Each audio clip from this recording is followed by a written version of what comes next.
같이 샴페인 산지 여행을 시작해서 지난 시간엔 샴페인 스타일 용어들을 살펴봤습니다.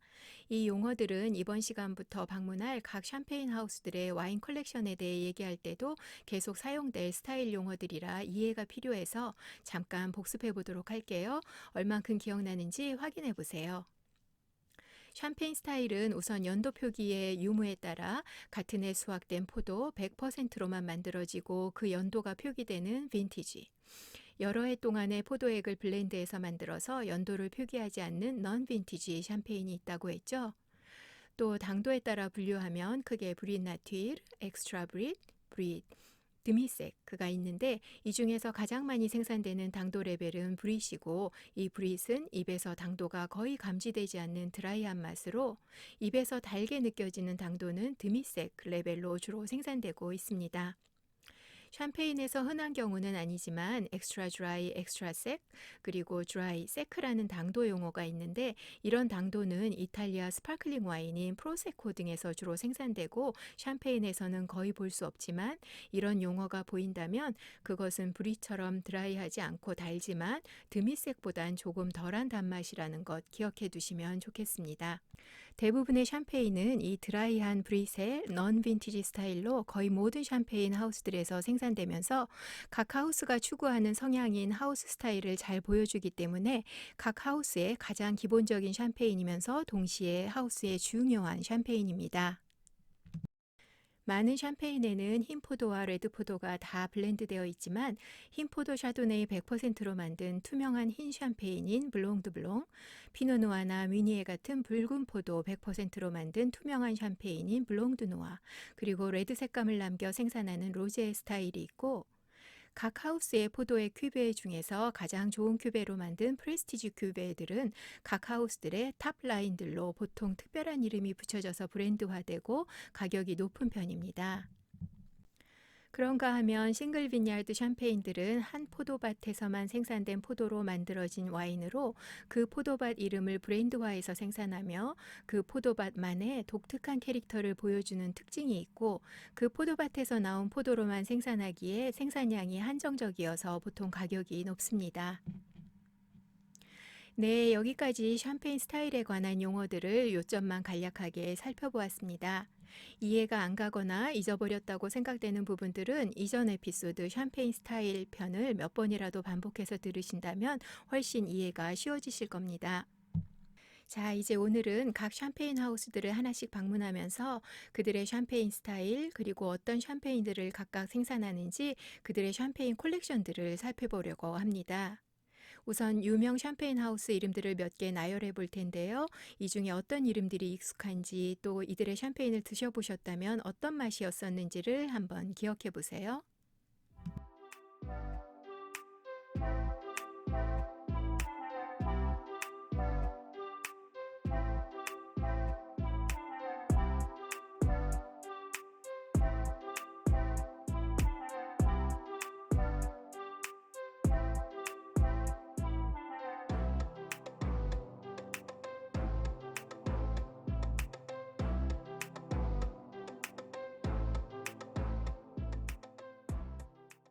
익숙한 이름이 꽤 있으신 분들도 또 다 모르겠는 분들도 있으실 텐데요.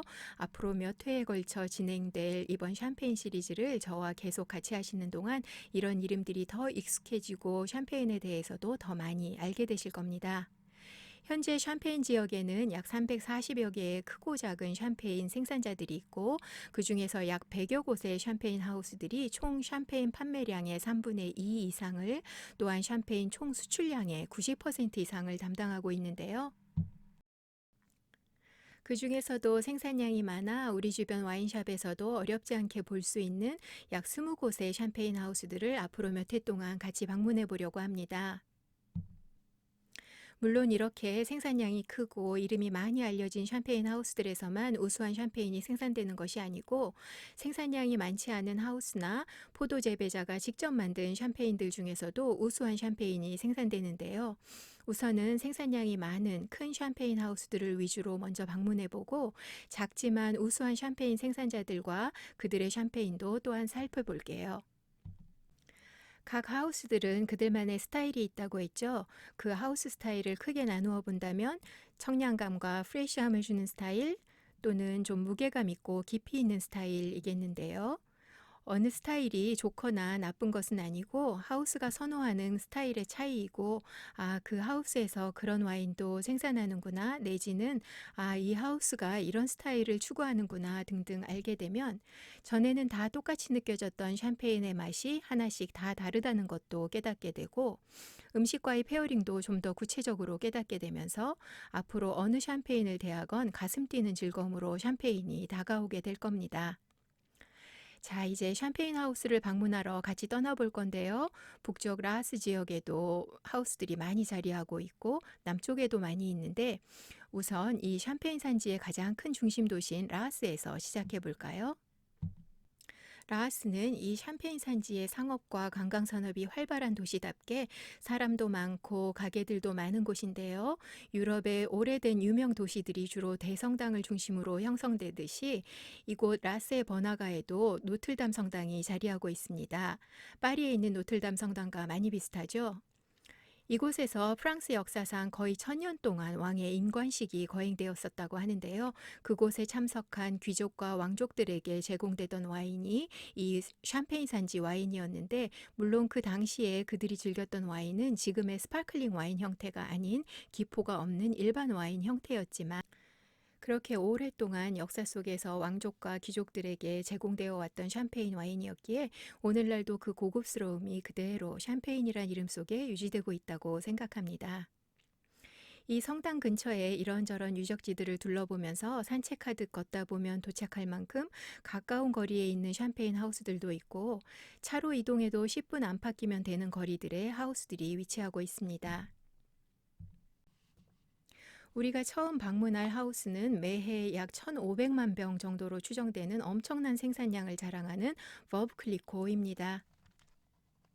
이 버브클리코 하우스는 현재 루이비통 패션 기업과 꼬냑 헤네시의 모기업인 LVMH 소유로 프랑스 볼도, 부르고뉴 지역을 포함 세계 여러 곳에 우수한 유명 와이너리들을 소유하고 있는데, 샴페인 지역에서도 버브클리코, 동페리뇽, 크루그, 위나르, 모에샨동 하우스들을 소유하고 있습니다. 버브클리코의 시작은 1772년인데 창업자의 아들이 경영하던 중 젊은 나이에 세상을 떠나게 돼서 뜻하지 않게 갑자기 이 하우스를 물려받아 훌륭하게 키워낸 사람이 바로 이 하우스의 상징인 마담 클리코이고, 참고로 버브는 미망인이란 뜻인데요. 이 마담 클리코가 운영했던 시기에 팀을 이루어 연구와 개발을 계속해서 레드와 화이트 와인을 블렌딩해서 만드는 로제 와인을 처음 소개하기도 했고, 와인 병 안에 있는 이스트를 병 목 쪽으로 오게 하는 리들링 방식을 처음 소개하기도 하는 등 현재의 샴페인 생산 방식에 큰 업적을 이룬 분입니다.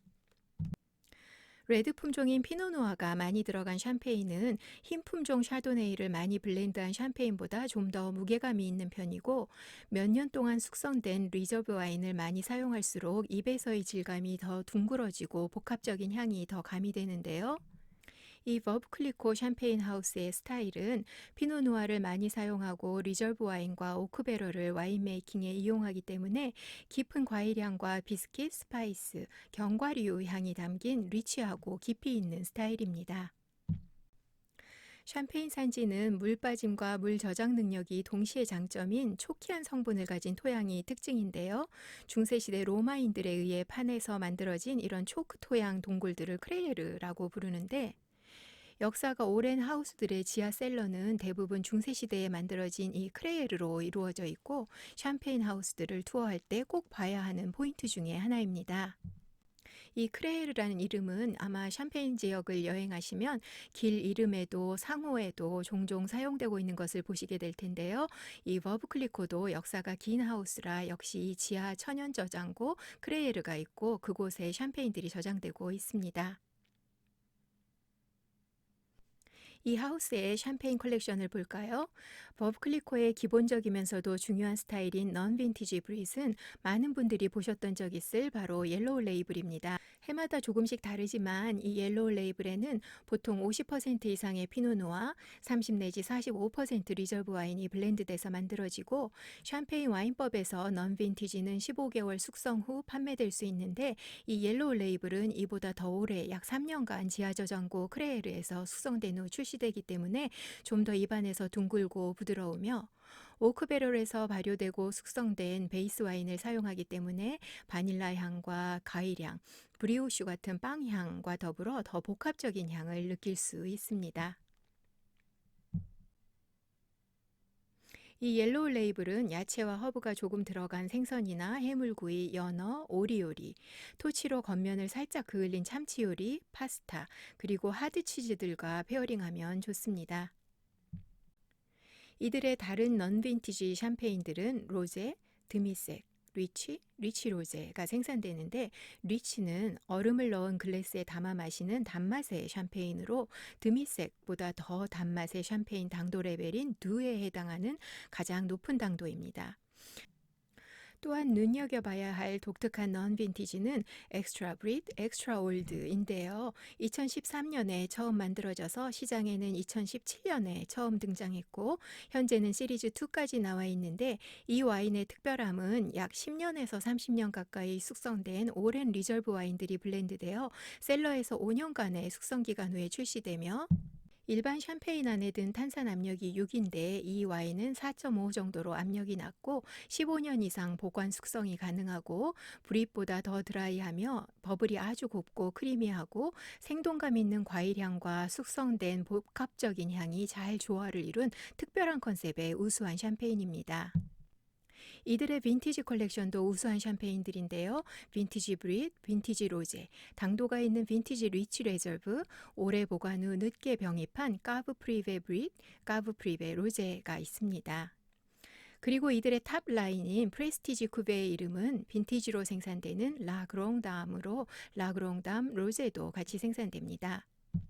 해마다 다르지만 보통 피노누아 함유량이 빈티지 콜렉션보다 높아서 60에서 90%에 이를 만큼 더 포함되고 드라이한 브리 스타일의 자스민 꽃향, 사과향, 딸기, 말린 살구, 버섯, 그리고 아몬드, 헤이즐넛 같은 견과류 향으로 일반 빈티지 브릿보다 더 깊으면서 토스티한 복합적인 향과 정제된 섬세함, 부드러운 버블을 가진 피니쉬도 긴 우수한 와인입니다.